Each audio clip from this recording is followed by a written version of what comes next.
चंद्रपुर नाम का जंगल रहता है। उस जंगल में टूनी और उसकी सहेली सालू दोनों साथ में रहते थे। सालू चिड़िया पूरा कालू थी। वहाँ हमेशा गोरी होने के लिए मेकअप करती थी। सालू बहना, तुम अपने बारे में इतना ज्यादा मत सोचो। भगवान ने तुम्हें जैसे बनाया है वैसे ही अच्छी हो। टूनी, मुझे देखो ना, मैं कितनी काली हूँ। मुझे देखकर सभी हंसते हैं और बात बात में काली हो कहकर चिढ़ाते हैं। सालू, तुम किसी की बातों का बुरा मत माना करो। कोई गोरे हैं तो कोई काले हैं। तुम अपने काम और अपने आप पर ध्यान दो। यहाँ कहते हुए टूनी घूमने के लिए जंगल की ओर निकल जाती है। इधर कालू कौवा अपने दोस्तों के साथ बैठा रहता है। वहाँ टूनी आती है और बोलती है, सालू, तुम दोनों यहाँ क्या कर रहे हो? टूनी, हम तो यहाँ टाइम पास कर रहे हैं। तुम्हारी सहेली सालू नहीं आई। तुम्हारे साथ वो आती तो हमारा टाइम पास बहुत अच्छा से हो जाता।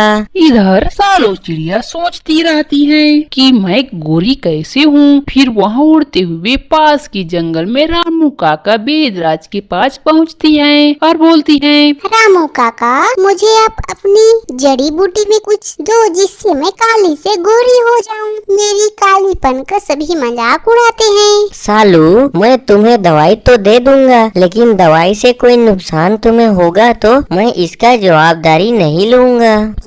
रामू काका, मुझे गोरी होना है। अब कुछ नुकसान होगी उसके देखा जाएगा। रामू काका सालू को दवाई देता है। फिर सालू चिड़िया मस्त गोरी हो जाती है। फिर उड़ते हुए टूनी और कालू के पास जाते हैं। सालू, तुम काली से गोरी कैसे हो गई? तुम तो कितनी सुंदर लग रही हो। कुछ दिन अच्छे से बीता है। फिर सालू की शरीर का कलर बदल जाते हैं। सालू, तुम्हारे शरीर को देखो कैसे दो कलर में बदल गई। तुम जाओ रामू काका के पास। सालू रामू काका के पास जाती है और दवाई मांगती है, लेकिन कोई भी दवाई का काम नहीं आती। फिर सालू वैसे ही वापस आ जाती है और वैसे ही जीवन यापन करने लगती है। इसलिए हमें जो भगवान दिए हैं अपने से ही सुंदरता के साथ रहना चाहिए। ज्यादा सुंदरता के चक्कर में हमारा ही नुकसान होती है।